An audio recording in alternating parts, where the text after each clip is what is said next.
Hi, I'm Janet Shields Scott, and you're listening to JanetFitBeautyStyle.com, a lifestyle talk guide with expert advice on beauty, fashion, wellness, real estate, entertainment, and fun celebrity secrets. Hello and welcome to each and every one of you. I'm your host, Janet Shields Scott. Thanks for tuning in. What's this? We've got dogs in the house today. Settle down now. We've even got a pet expert in the house to help us out today. We have veterinarian Debra Smith, who is also an animal consultant for Elanco, which is a division of Eli Lilly. But before we get to Deborah, our pet expert, let's get to our inspiring messages for today. And these are both on my Instagram page. You don't stop dancing because you grow old. You grow old because you stop dancing. And the next one, mourning is God's way of saying one more time, go make a difference. Touch a heart, encourage a mind, inspire a soul. Enjoy the day. We'll be right back after this message, and for more inspiring quotes, you can log on to my Facebook page or my Instagram page, JanetFitBeautyStyle.com or JanetShieldScott.com. We'll be right back. Sports fans, PassPros.com has it all. Baseball, basketball, hockey, and soccer. Get autographs and memorabilia direct from former pro athletes. Don't forget to check out the upcoming events page for special events near you. PassPros.com offers t-shirts, athletic gear, artwork, vintage cards. Log on to PassPros.com. Welcome back to JanetFitBeautyStyle.com. I'm your host, Janet Shields Scott. We've got a pet expert in the house today. We have veterinarian Debra Smith. She's an animal consultant with Elanco, which is a division of Eli Lilly, and she's going to tell us about our pets, whether they're young, old, new, or we just want to get a pet. Hello, Deborah. Well, good morning, Janet. Thank you so much for having me. This is a pleasure to be on your show. Yeah, and it's definitely a pleasure to have you because there's a lot of people out there that have pets and just don't know what to do with them. Sometimes people have had pets for a while and still really don't understand what's going on with their pets. So I'm glad that you're here to answer some of these questions. First, let's get to our first question. What should people do when they're thinking about getting a pet? So what should they have some type of special preparation in getting ready for a pet, whether it's a cat or a dog or a fish or whatever? Absolutely, and that's a great question. So several steps are needed or should be thought out prior to obtaining a pet. A pet is basically an investment. We need to remember that, and you need to think about your lifestyle as well as your family dynamics, your home, and all of those different factors when you're thinking about investing in a pet, whether it be a dog or a cat. Okay. Some examples include the size of the pet. Are you looking at maybe having a toy breed that's going to be cuddling up on the couch with you? Or are you looking at having a giant breed dog that's going to need a large yard to roam around and a lot of exercise? Are you going to be looking at a dog that sheds a lot, that's going to require frequent grooming, or a dog that's not a shedder? Those are just some factors to keep in mind. Other things also include, based on the size of the pet, considering the economics of the food and how much it's going to cost to feed that dog or cat, and additionally the amount of time that you're going to be able to spend with that pet, which is essential. Some people work several hours a day, so you have to consider what the dog is going to do while you are away from home. Or would you actually look into taking the dog to doggy daycare or having a pet sitter or something along those lines while you're away from the home, even with respect to working or even traveling. So there's a lot of factors to take into consideration prior to obtaining a pet. Okay, and you mentioned shedding, so the shedding of the hair that will go for both dog and cats. Absolutely, Mm. absolutely. So, and some dogs tend to shed a little bit less than others. I know in my experience, your some of the smaller breed dogs like the poodles, the Shih Tzus, those types of breeds of dogs, lots of Apsos, tend to shed a lot less than, say, for example, your Labrador Retrievers, your Golden Retrievers, and your German Shepherds. So you have to think about that in terms of, are there any family members that may have potential allergies in the household, as well as the housekeeping factor as well. Okay, and speaking of costly, would is a dog more costly than a cat, or is it about the same? Yeah, very good question. So, in terms of finances, I would definitely say that dogs would be more expensive than the cats. Reason being, if you think about the amount of food that they're eating, that certainly is going to play a factor depending on the type of breed of dog that you have. Say, for example, a poodle or a Maltese or Yorkie, those types of dogs are going to be going to the grooming parlor more frequently for baths and trims and so forth, whereas you're not going to be likely to take a cat to a grooming parlor for grooming. They usually do a really good job of grooming themselves. So food, the amount of food that they're eating, the grooming behaviors, that certainly could play a factor. And the dogs would definitely be more expensive in terms of upkeep than a cat would. And then you have to also trim their nails, don't you? Cats and dogs, or no? Yes, Uh, yes. So nail trims are very important, not only for the safety of the family members, but also for the general health of the dogs. So if the nails are overgrown, they actually can grow into the nail beds and actually cause, into the paw pads and actually cause a lot of pain and discomfort. You imagine when our nails get too long, especially our toenails in particular, you know how uncomfortable it can be if you're wearing a pair of shoes. With respect to the cats, definitely nail trims are recommended for the kitties on a regular basis. They also have something that is like a cap that you can actually place on the tips of the nails of the cats to lessen the risk of them doing damage in the household, and mm. that would be an alternative to actually having your cats declawed. Oh, wow, I didn't know that. That's why we Yeah. have you on. Well, thank you. I'm, Okay. I'm happy to share information with you. Yes. Okay. Now I have another question from a Facebook user. Her pet won't stop licking her. She said she's so tired of her pet licking. She just keeps licking. She says it's not just one or two or three licks, it's like constantly licking. What do you have to say about that? That's a very good question. So, one of the things that I would wonder is um, how the dog was not necessarily raised, but whether the dog was taken from its mom at a very early age, and this is some form of attachment for that particular dog, as a sign of affection and just a source of neediness. I can't think of, at least off the top of my head, I can't think of a specific a specific solution. So we might need to table that question and come back to it. Okay. Could it also be to maybe a scent or something?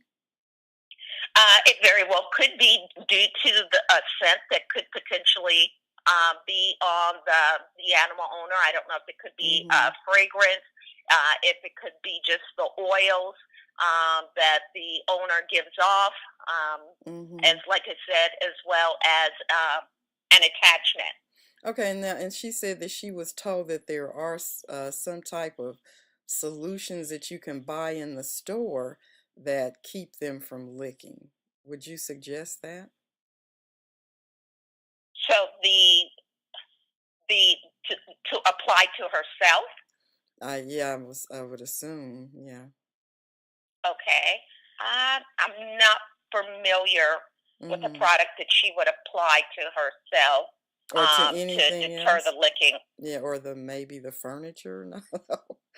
Now, certainly in terms of furniture, there may be products in the store that she could research in terms of applying to the furniture, but you need to be very careful in terms of potential of staining the furniture. So that is something she would have to do some research on. And okay, and then the next question is, how do you know if your pet has allergies?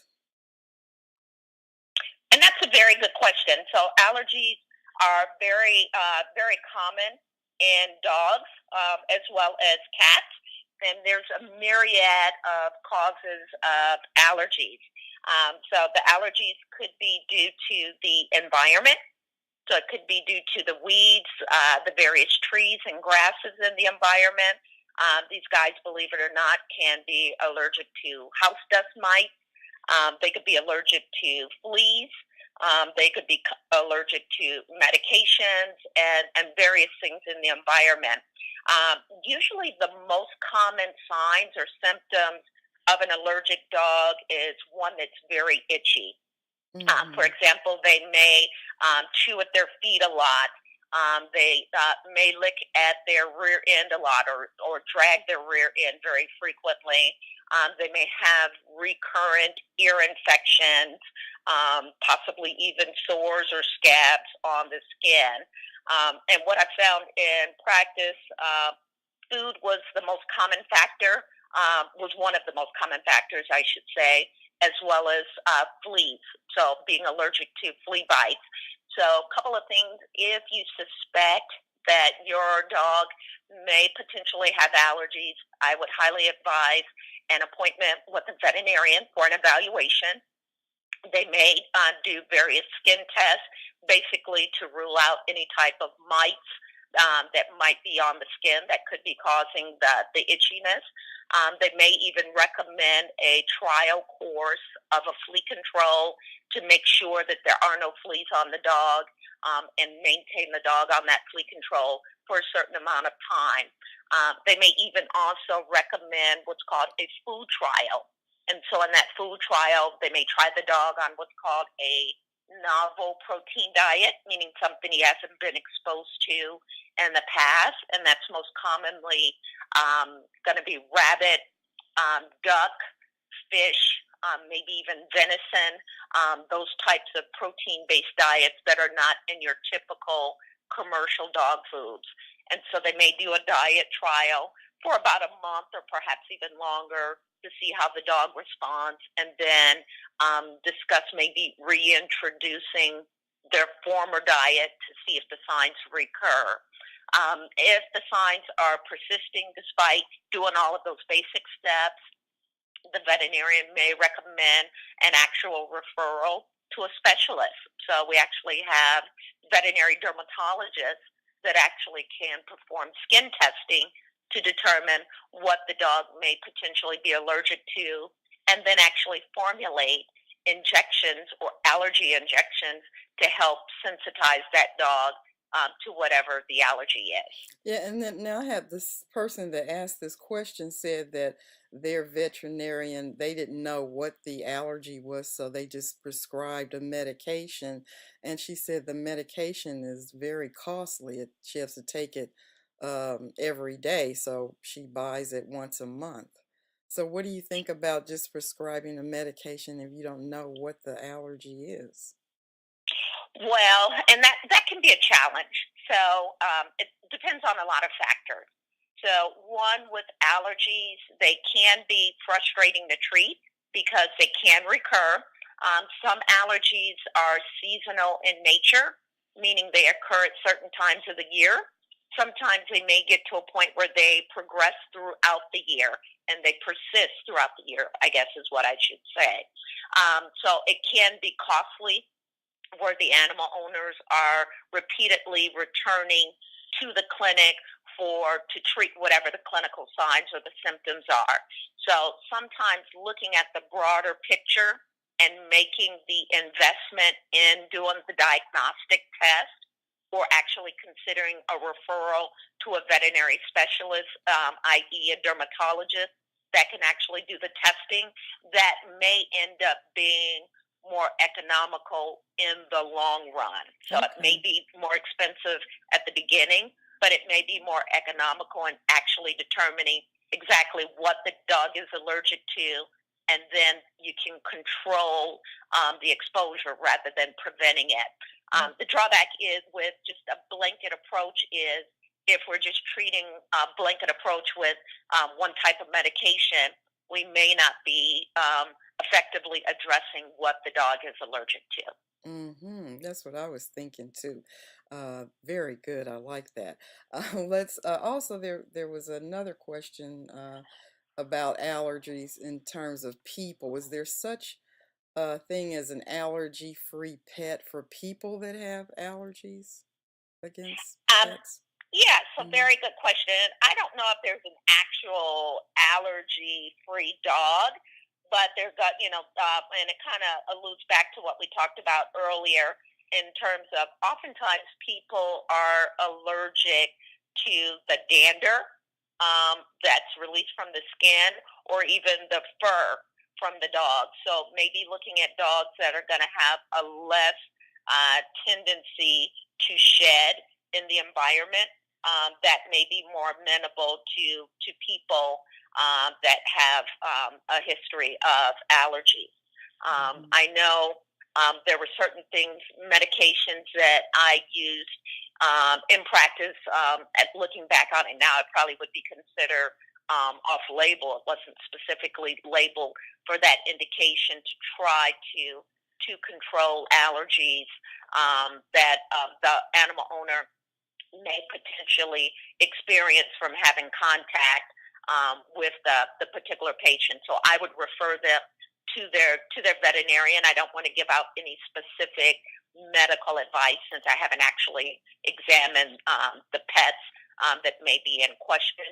But Mm-hmm. certainly, you know, discussing it with a veterinarian, and also good housekeeping, cleaning up the areas wherever the dogs or the cats may reside on a regular basis, and frequent hand washing, because oftentimes we'll touch our face with our hands, and that may trigger allergies as well. Okay. And I guess maybe that would go to even dogs licking your face then. Absolutely, Uh-huh. absolutely. So, and I've had my share of dogs that have licked my face in practice, and then I may have developed a little rash or something on my face afterwards. So usually it happens in practice. It happens at home. You may need to have like some wet ones or some wipes or something available where you could wipe your hands or wipe your face or something along those lines to lessen the risk. All right, now this next question, again, is from another Facebook user. Is it normal for some dogs to have an offensive or terrible odor? Um, Very good question. So dogs are going to have a, a slight smell, just like people will, and it's going to be the No, oils no, from the no. skin Yeah, could be, yeah, no, this dog, released. no, this dog really has an odor. Okay, so if it's that severe or that offensive, I would say no, that's not normal, and I would definitely recommend the dog be evaluated by a veterinarian. So when I think of dogs that have a really offensive odor, several things come to mind. First and foremost, ear infections. I don't know if this could be a dog with floppy ears, and so the owners may not be looking down in the ears. And if he may potentially have an ear infection, that can be very malodorous.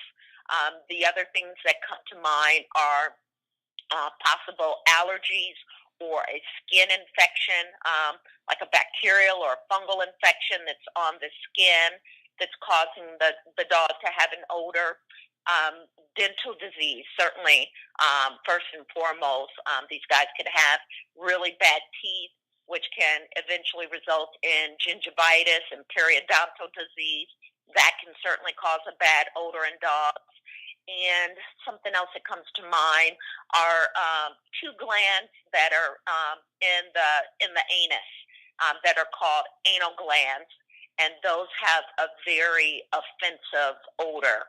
And normally, those glands would express when the dogs are having a bowel movement. So it's normal for the material to come out, and it's possible that it could get on the fur or around the rectum, and that can cause a very offensive odor as well. So if a dog has, if the odor is that offensive as you described, definitely evaluation by a veterinarian would be warranted to try to determine where the odor is coming from so that Yeah, it can be appropriately addressed. yeah, because when the dog walks into the room, it's just like, whoa. Yes. So those would be the things, and if this is something that's ongoing, the ears, the mouth, and the skin, those would be the first things that I would look at. Mm-hmm. Okay, let's see. Oh, now here, because this was actually what prompted this podcast, is what should we feed our dogs? I remember talking to you when you were giving me some information about foods that I never thought would be, uh, that would be detrimental to dogs or animals, or cats rather. I don't count myself as a nutritionist, but certainly nutrition is going to be very important for the dog. It depends on the various stages. So, are we dealing with a puppy, where Mm-hmm. obviously it should be on a well balanced puppy food?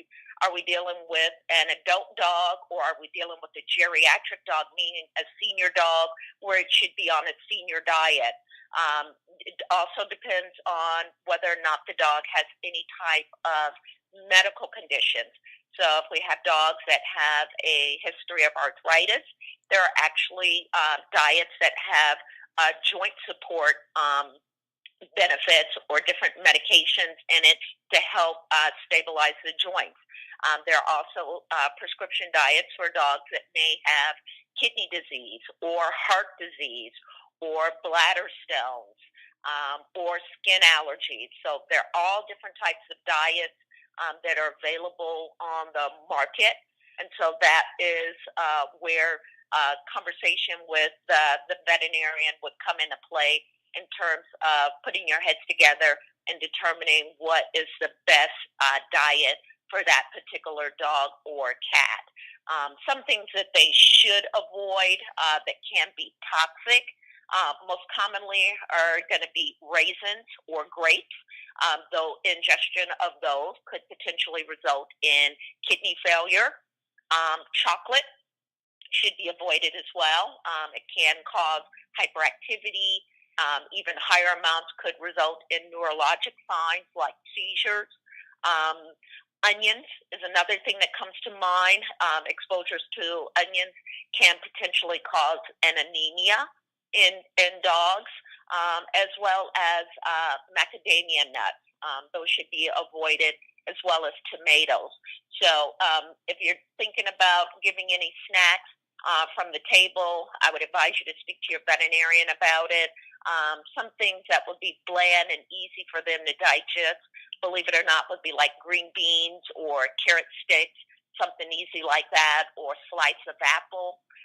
But in terms of formulating or deciding upon a specific diet, would be best to follow up with your veterinarian. What about things like ice cream and cake, things with sugar in it?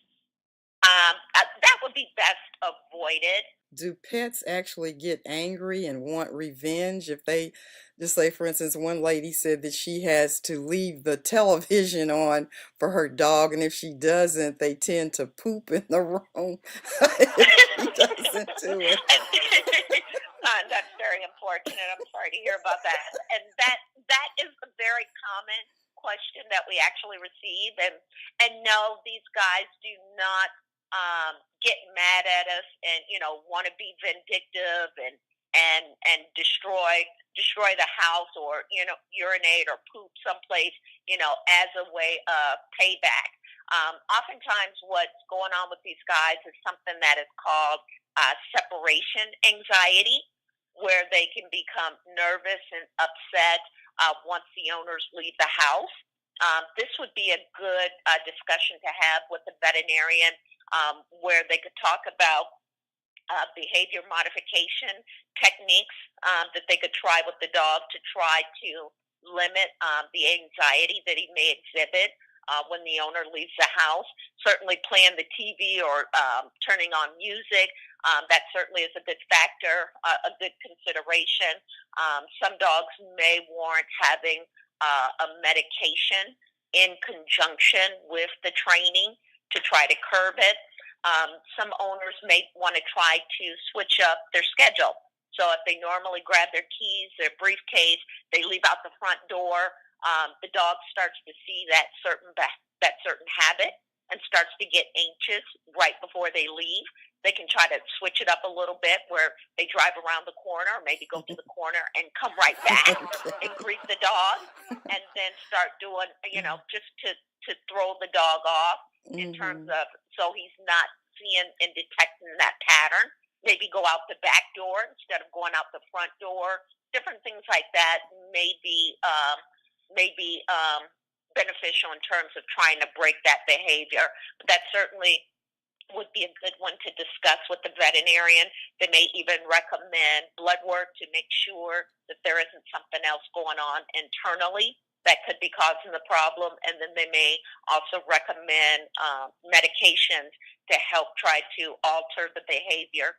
But bear in mind, it has to be in conjunction with behavior modification or training in order for it to be very effective. Okay, all right. And then just one last quick question. What is the biggest mistake that you see pet owners make? I guess a couple of things that come to mind. One thing is feeding from the table. So that is something that we would highly discourage. There are commercial dog foods and cat foods specifically for the pet. It tends to make them very finicky and picky and not want to eat their own dog foods. It may lead to obesity, and it's just not healthy in a well-balanced diet. Another thing that comes to mind is, and this is not in all dogs, certainly not, but occasionally we will have owners that may place a collar on the dog's neck, used for walking the dog, or used for identification purposes, and the dog outgrows the collar unbeknownst to the owner, and then they may develop an odor, and the owners aren't sure what's going on, and then the collar has actually grown into the neck. And causes severe skin irritation, warranting heavy sedation and surgical removal of the collar, and then cleaning up the wound. So that is something we see, and I saw it quite a bit in practice. So making sure to check the collar and making sure you can get at least one or two fingers underneath the collar to make sure that it's not too tight on the dog. All right. Is something that I would advise. Thank you so much. I want to say Dr. Debra Smith, veterinarian. Well, thank you, Janet, for having me. This has been a blessing. Whoa, who let the dogs out? You've been listening to JanetFitBeautyStyle.com, a Janet Shield Scott podcast, your beauty, entertainment, and lifestyle expert talk guide. I'm Janet Shield Scott, columnist, radio, and TV host. You can like me on Facebook, follow me on Twitter, Instagram, Pinterest, and YouTube. For more fun and informative, and celebrity interviews, log on to the website JanetFitBeautyStyle.com. Remember to love, laugh, and live your life with style. As we end this, let's take a moment to relax. Take a deep breath, inhale, and exhale. Again, inhale and exhale. As you go throughout the day, stop and take a pause. Chill and relax.